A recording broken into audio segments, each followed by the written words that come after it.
Hi, I want to do a whole series, start to finish, on how to grow the super hot peppers. Out there on the net, there's so much information, majority of it excellent information. The problem is you have to go here, look this, here, look at that, which is great, because the more views from the more people you find, you're going to get a much broader sense than just my view or somebody else's views.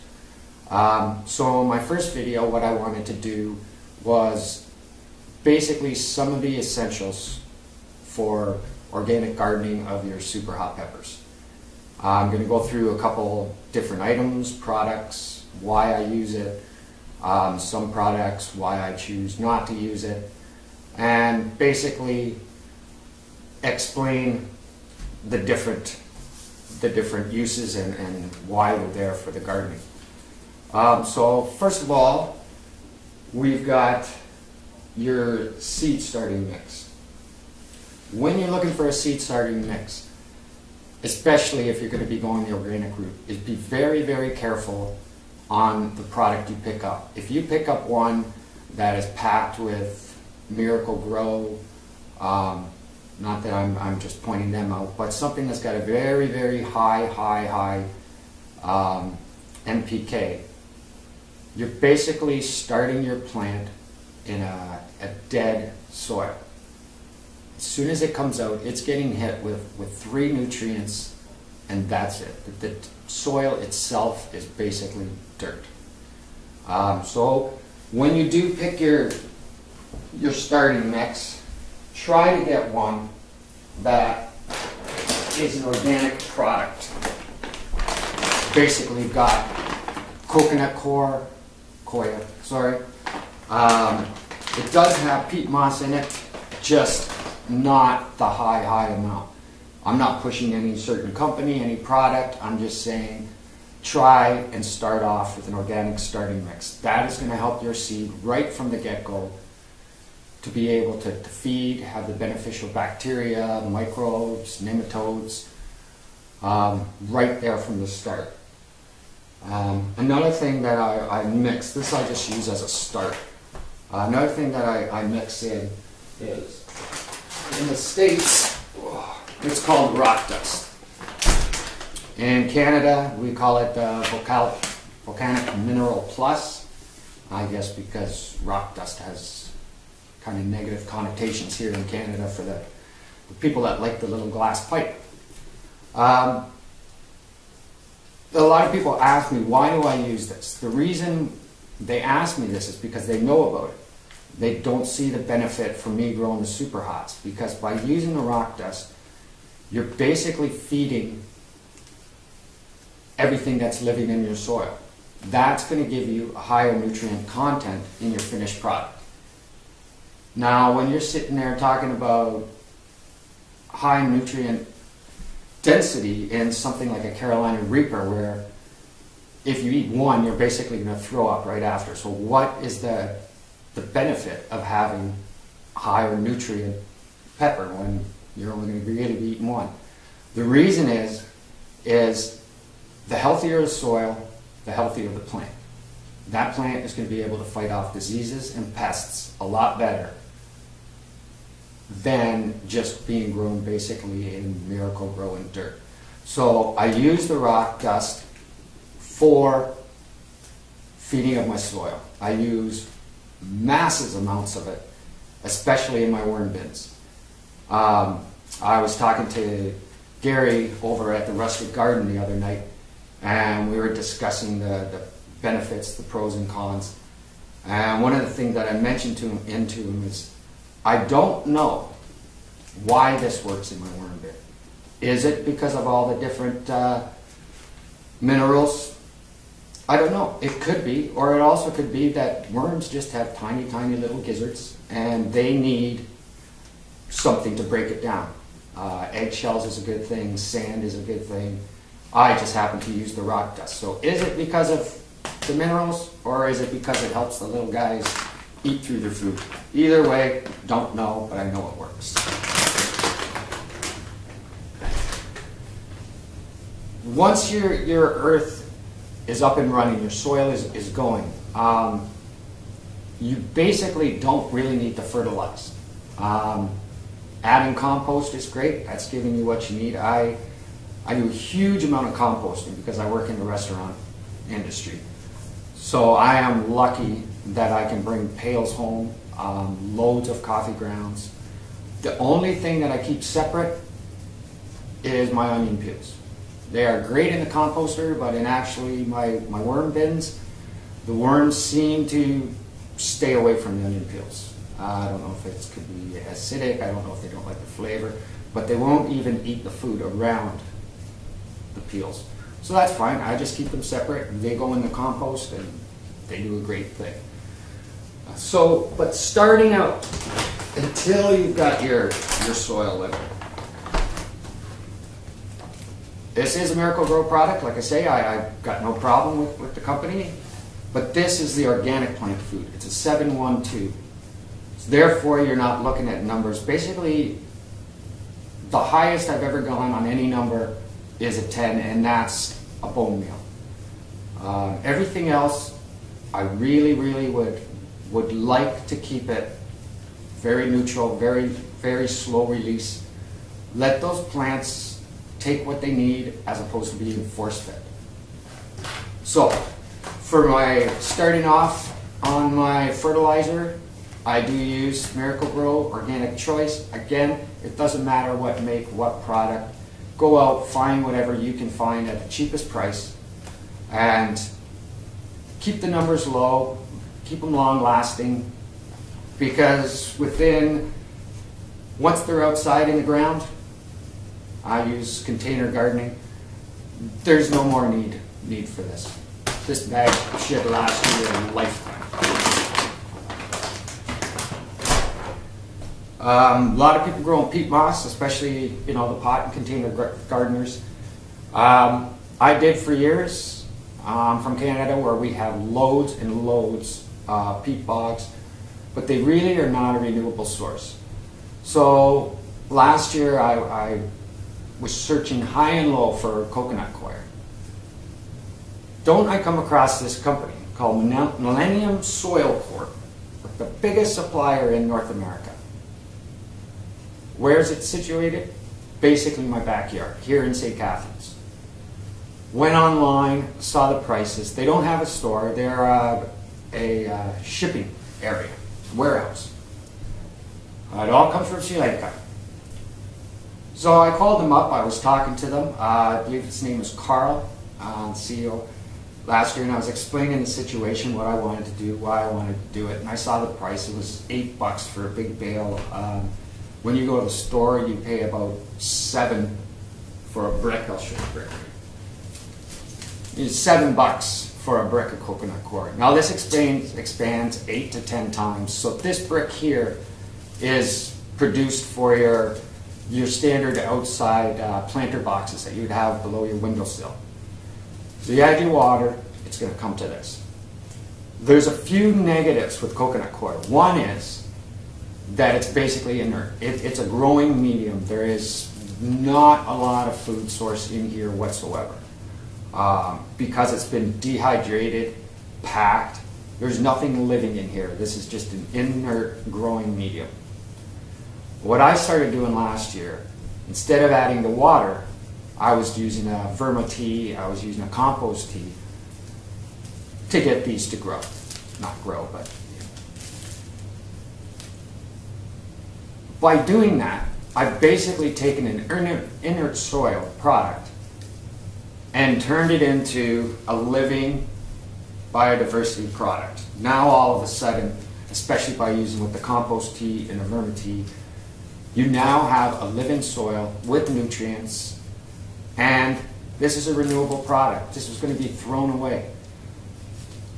The shipping on this is very low because there is no water in here. There is no nothing. It's light.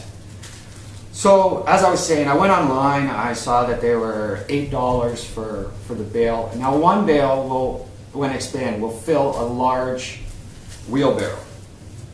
So they have the shipping costs in their price.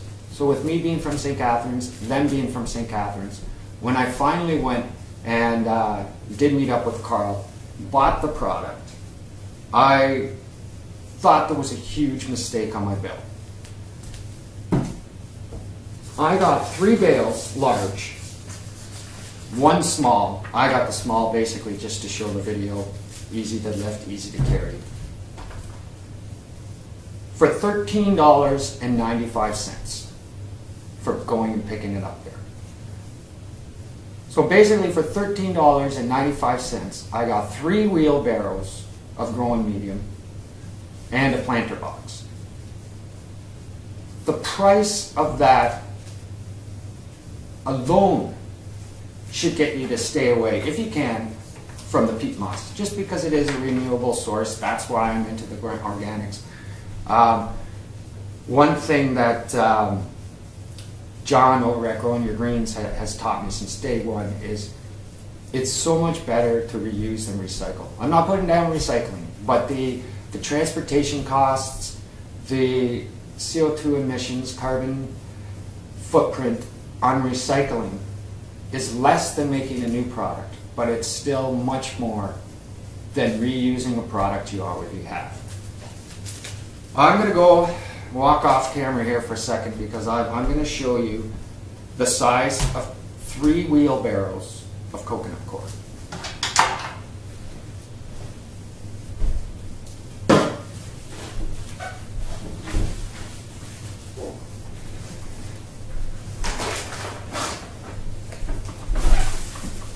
This is 3 bales all taped together. Each bale is 1 wheelbarrow. So again, $13.95. You can't go wrong. So to Carl and Millennium Soils Corp,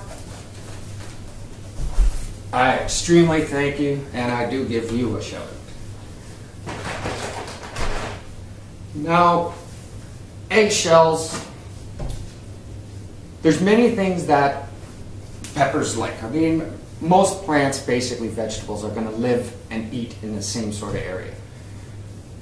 But with peppers, especially the hotter and hotter ones, they do like a little higher of some things, a little lower of some things. One of the main things you'll see, especially if this is your first year growing hot peppers, you can start to get leaf curl. It could be from a few different things, but I have been growing hot peppers for 17 years now. This would be my 18th year. And the one thing that I found many years back was 7 times out of 10 that is because of a lack of calcium. Now, how do you get calcium into a plant? Because calcium is not transportable. It has to be there as that plant is growing. If you have a leaf curl and then you add calcium to fix it, that leaf will not cure itself. It will always be curly. No big deal. It's not going to hurt the plant. It's just telling you that it needs calcium. Where something else, like if you're short on nitrogen and your leaf starts to do something a little wonky, like sometimes it'll split in 3, if you give it a boost of nitrogen, that leaf will cure because nitrogen is transportable through that plant. So your leaf will fix itself, cure itself, come back fine. So what happens when you add the calcium, you might think to yourself, oh, this is not working, my leaf is still curly. But you'll notice that when your new leaves start coming out, that they will not be curly. They're fine, the plant is good. So as I say, eggshells, again, working in a restaurant, there's so much product that I can get that first of all I'm taking out of a landfill, and second of all I'm feeding my plants with. You've probably seen on many videos how people make their eggshells. The one thing that I do slightly different, basically it's not anything end of the world, is you'll see them using a coffee grinder or blender and turning it into a powder, which is what you need to do. That gets that calcium in such a small particulate that your plants can get it, the microbes in your soil can get it, But again, I am a type of person that likes to have long-lasting fertilizer. So therefore, I take about half my shells, crush them up by hand. Usually I have 2 bowls, just rub them together, crush them up. The other half, I do put in a coffee grinder, blitz it into a fine powder. Then I mix them together. This jar right here is probably about 150 to 200 eggshells. So half of it is crushed, half of it is powder form. Therefore, when I put it in my soil, I'm going to show you one of my ghost peppers before this is finished. That is going to be used. You're going to have the quick release in the powder, slow release in the crushed. Two of the other products I use, and that's why I say I'm mostly organic, is the jury's still out on bone meal. Bone meal, I use loads of this stuff. When you're getting into what you need out of the bone meal, it's giving you basically 3 products. I also sparingly use the blood and bone meal. This will last me 4 or 5 years, small one. This tub, I'll go through it. It takes about 6 weeks to break down, slow release. So about every 2-3 weeks, I'm sprinkling more on my soil. It's getting watered down, so it's constantly being renewed and constantly, slowly breaking down into your soil. When it's indoors, outdoors too, to extent, but especially indoors, if you have animals, you've got to keep them away. I've never known a cat or a dog that doesn't have one sniff of that stuff. I can't believe my dog's not barking right now from just hearing this shit. They want the plants, they'll start digging it, they'll start eating it. So I will put it on, and then I will re-dress, re-topsoil my soil, get that stuff covered up. One of the negatives, which is not a negative because it's easily fixed, about the coconut coir is it does compact. It won't really do that if you're mixing in a large amount of compost like I do. But if you're using it as a growing medium without a lot of organics in there, it can compact and you might have a little problem with aeration. So how I get around that is, again, this is only because it's container garden. If you're putting this in if you're planting in the ground, you don't need to worry about this. But I also use quite a large amount of vermiculite. Some people are into perlite, some people are into vermiculite. I actually like the vermiculite because its job is to hold on to the nutrients in your soil and hold on to the water, whereas perlite is there for drainage. So 80% of the time they can be used interchangeable. The other 20 you have to decide is, if you're using let's say a sandy soil, you're going to want something like the vermiculite that's going to hold on to the water. If you've got more of a clay soil, which basically when it rains you're going to have a swamp, and then within 3 hours you're dry because everything's rotting out. So that's when you're going to cross and decide which is the product you want to use. And again, these products are mostly for when I'm indoor seeding, transplanting. Once I go outside, if you're still watching the videos, you'll see things change. Now all of a sudden it's time for the life cycle to do its own thing.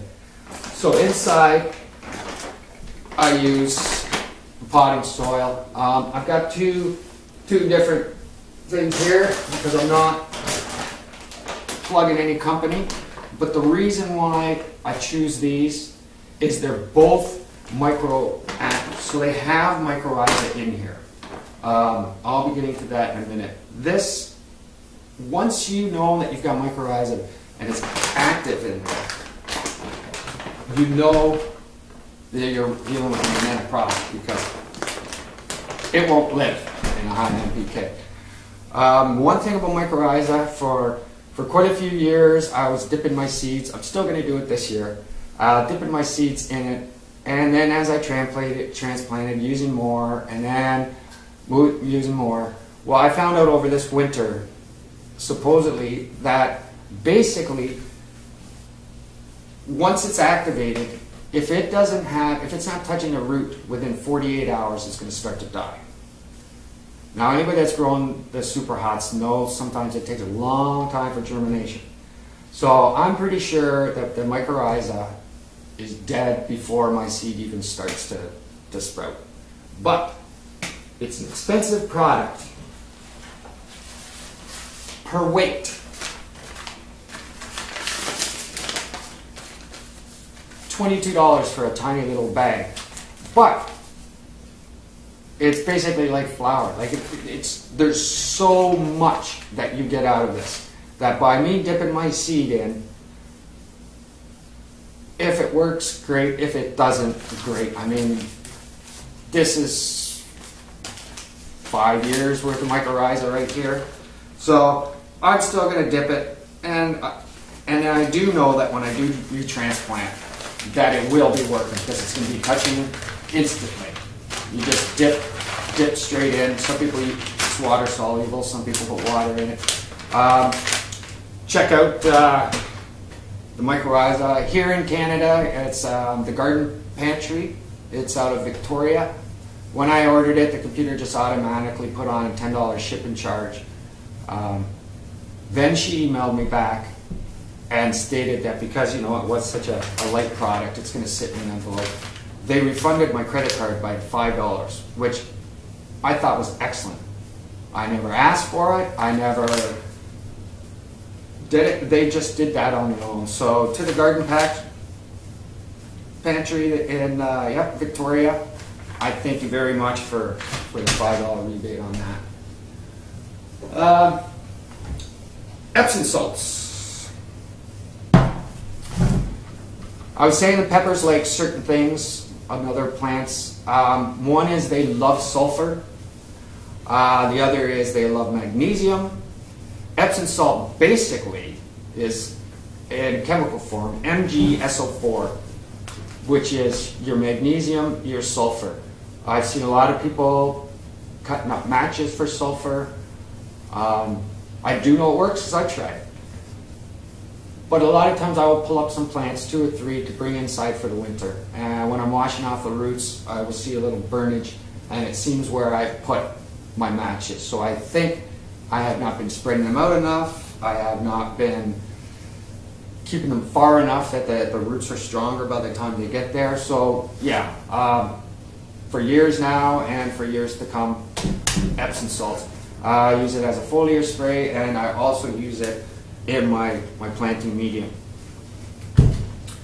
So you go through all this, you get your soil living, you get everything growing, and then you go and you water. You're taking tap water, which has chlorine in it. The reason why they're putting that in there, of course, is to kill bacteria so we don't get sick when we drink it. But you're trying to grow bacteria in your soil, and you're adding this that is produced to kill bacteria. So there's a few ways to get around that. One, let it sit out for a good 24 hours. That I have a little problem with because you're losing oxygen out of your water as you're losing the chlorine. You want your plants and all the beneficial bacteria and nematodes,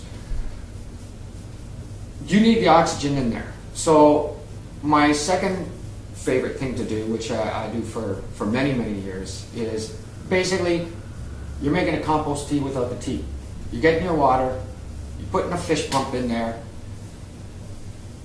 and you're aerating your water as the chlorine is coming out. So what you're doing there is you're cutting your time to about 4 or 6 hours to get the chlorine out of there. And you've got a very, very, very oxygen-filled water. What I do, especially for outdoors, is I bought out of the States there the Boogie Blue water filter. It came free, so this is going to take all your chlorine out. You hook it up to your watering hose, so that way if your rain barrel is running low and you need to use that, this is going to take your chlorine right out. It came with a free bag of Boogie Blue compost tea.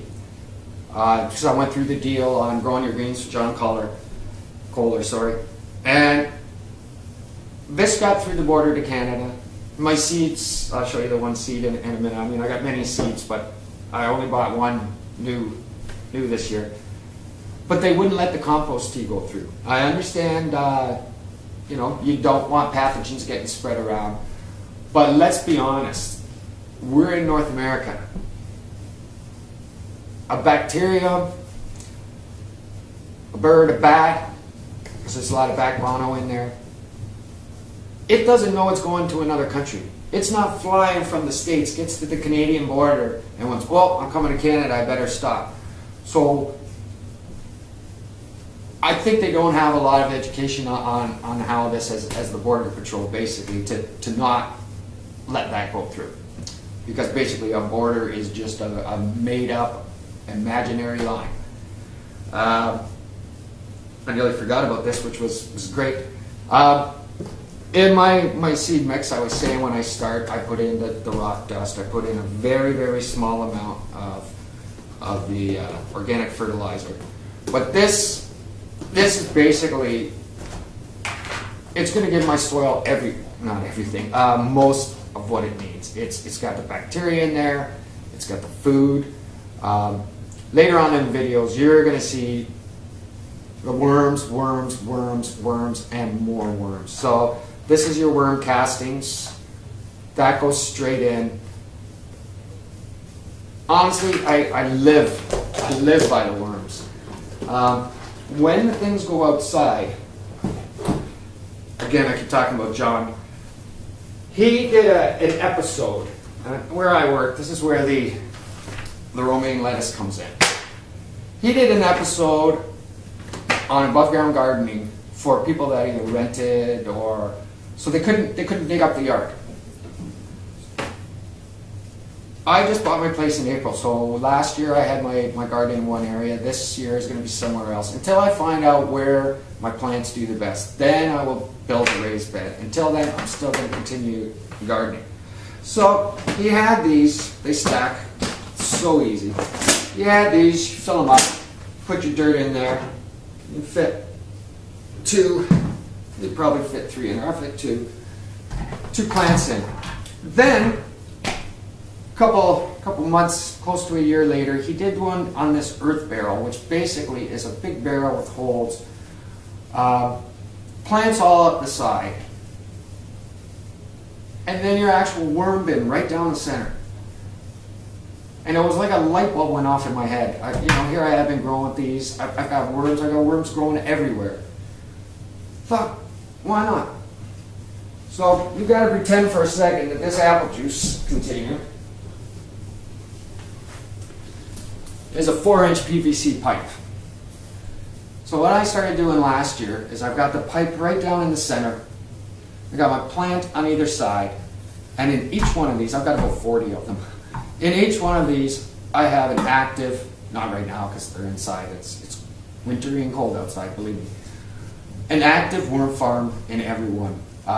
For the first 2 weeks, I don't mulch because I want my worms to get comfortable where they are. I give them food, they're happy. After about 2 weeks, I cut down on the feed, use some straw or hay for a mulch, and then the worms will start to come up to eat that because there's not as much food that they have sitting in the thing. And that's how the worm castings start to get spread all around the root base, all around everything else. That's why you don't really have to fertilize once you're up and going. Now, before I get into seeds, let's pretend you don't want to go through all this trouble. You just want to try growing peppers for 1 year. This box is not open. I've had it for about 6 years. It was a gift. Somebody thought, oh, Adam Groves, he can have this. He'd love this. Well, it's not even open. If you want to grow just peppers, try it. And you do want to go the Miracle Grow route. The one thing when I did years back when I was a strong believer in it, because you're growing in containers, you're washing out your nutrients so quickly. This calls, I think, for once every 2 weeks feed. What I was doing, and it worked great for me, is I would use half the dosage, but every week. So you're feeding it, because when it rains, when you water, it's washing that stuff right out. So if you did do the full dose every 2 weeks, you're just giving it like a big pile of food all at once.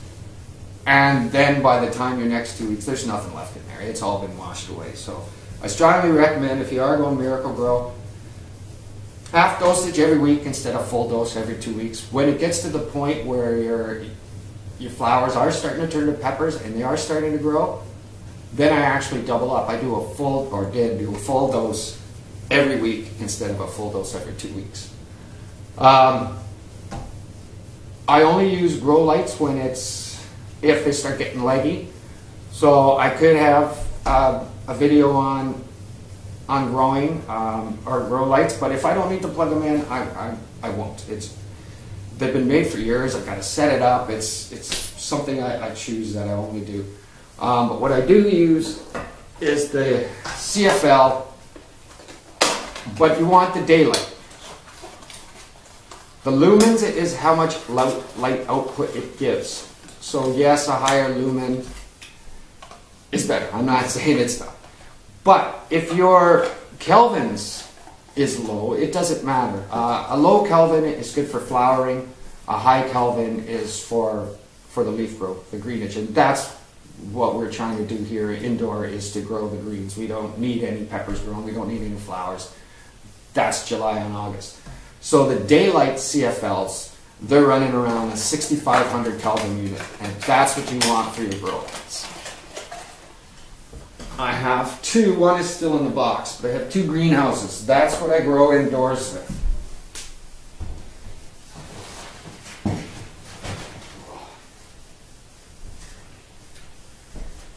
Got 2 of these.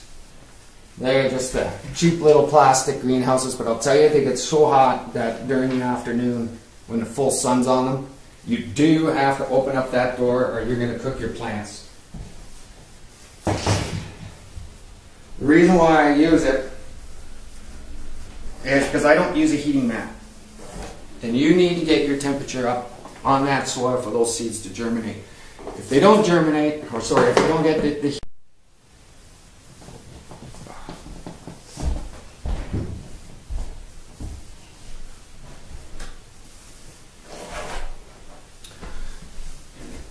So yeah, without the heat, the seeds will or can just end up rotting. They're not going to end up germinating. So I use the greenhouse to get the heat up on my soil. Works great. The peppers I'm growing this year, I usually only grow the superHots, but this year I've got a couple colder ones from seeds past. The reason why I'm doing that is at the end of the year I want to have, at work, have like a chili off. So I'm going to start with the coldest, other than the green pepper, the coldest pepper, which is the Bacilli, the Baggio. That's running at only 250 Scoville. So we'll start off with that. Everyone will be able to do that, no fine. Then we're up to the Yahtzee pepper. That's 1500. These I grow because when I'm out in the garden, you know, when people are growing tomatoes or something like that, they're out in the garden, they get to nibble on something as they go. Well, when you're growing the superHots, you can't really be out there and just popping back a couple ghost peppers as you go. So I like the Yahtzee to have out there. I can nibble while I'm doing some work. Another one of the lowers I have is the Peter pepper. I grow that as a joke. I'm sure you've all seen the picture of what a Peter pepper looks like. It's kind of humorous. That's 23,000. Still, again, a very edible pepper. Then we're going up to the cayenne pepper. Some of these are average, some of these are max. The cayenne pepper, basically, it's going to max out at about 50,000 Scoville units. I have a few different ghosts. This one is, I just call it Ghost A, but I got it from Cactus Creek Imports, which is no longer around. That was out of Hamilton. I've had these seeds for 5 or 6 years, just grab new seeds off each. But what I do when I seed, that'll be on later video, always grab, if you want some seeds, always grab different peppers from different plants. Therefore, you're not just running off the same one year after year after year. So I'll grab one pepper from this plant, I'll grab one pepper from a plant over there, I'll grab one pepper from here. That way I've got, if this pepper, let's say, wasn't ripe enough or something, I've got enough seeds from enough different things. So the ghost pepper, you're looking at just over a million, let's say 1,040,000. Then these other two, I'll show a picture, is, I'm not saying they could revert back to the mother plant probably, but last year I had a ghost pepper and I also had a habanero that were sitting beside scorpion plants. And one of my peppers, ghost, and one of my habaneros, which I didn't even grow habaneros. This would have been a crossbreed from something else coming through. I used to grow habaneros about 5-6 years ago, and all of a sudden one of my plants, one of my ghosts, produced habanero and had the telltale. So I've got these two ghost cross, hab cross. We'll see how they go. But I don't know what scorpion, because I grow the butch tea scorpion and I also grow the red moruga. So we'll see what happens. I might just end up with ghost peppers and I might end up with habaneros. We'll see. So the Scoville units on them, I have no idea because they're crossbreeds for me. Up from there, I've got the Naga Viper. Now we're really getting into the super hots. We're looking at 1,380,000 around there for the Naga Viper. Up there, Butch Tea Scorpion.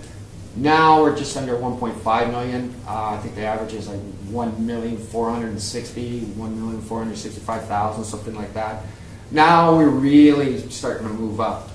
The red moruga, not an average, but the red moruga scorpion was the first to touch the 2 million mark. These seeds I got from somebody online a few years back, just a seed exchange, no money, and he claimed 2,009,000. And then other ghost peppers, forgot about these. These ones I got from Pepper Joe, so I keep those separate from the other. When I seed, I always tag so I know which ones are which. Well, these are from mail. Somebody asked me for seeds, so these are mail. Now this is what I'm really excited about. Every year I just go out and I buy one pack of seeds, because I keep my seeds from the year before. I never have to rebuy. This, again, through Pepper Joe. Thank you, Pepper Joe. HP 22P. So this is going to be the first year that I'm going to be growing that Carolina Reapers. Again, not average, but they're topping out at 2.2 million. So I don't know if you remember a couple years back when we were all excited about the ghost pepper, which I still am. I love the pepper because it tastes good. But this is doubling. This is doubling the pepper. So for years and years and years, the habanero was the top, and then the second the ghost pepper came out, that's when we started getting the Naga Vipers, the Butch Tea, the Moruga. This is an exciting time for pepper growing, because basically every year now for the last 5 years we've had a new super hot coming. So that's my seeds. That's what I'm going to be growing. This little thing here is going to be an experiment. Compressor at work went up on a walk-in, and when we're up there cleaning, I had given one of the guys in the kitchen a ghost pepper because he wanted some seeds. And I said, oh, put it up top, it'll dry out, that way you're good to go, because on top of the fridge is extremely warm, especially a walk-in fridge. Well, he forgot about it. So for 3 years, that sat up on top of the walk-in. So I'm going to plant them, see if I get any growth, we'll see how that goes. Just grab one of my ghost peppers quick before we close up.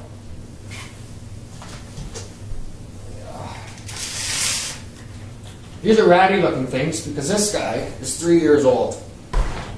And when they're indoors, I'm not growing a plant. I'll snip. These things have been cut. Every week I just snip a bunch out. The reason why I do that is because I'm growing roots. That's all I'm doing. I want the roots, so as soon as spring comes and I can get them out, while all my other plants are, you know, I'm getting to watch them grow. These babies, once they hit the ground, they'll just flourish like crazy. And why it is kind of ratty and ugly looking is, like I say, it's an old girl. This is 3 years old. It's fourth year going out this year. Again, I keep 2 or 3. This year I kept 3. One is new from last year, and this one and another one, they're 3 years old, and they'll be going out. I think that's about it. Oh, with my water filter, even though I didn't get the compost tea, it doesn't matter.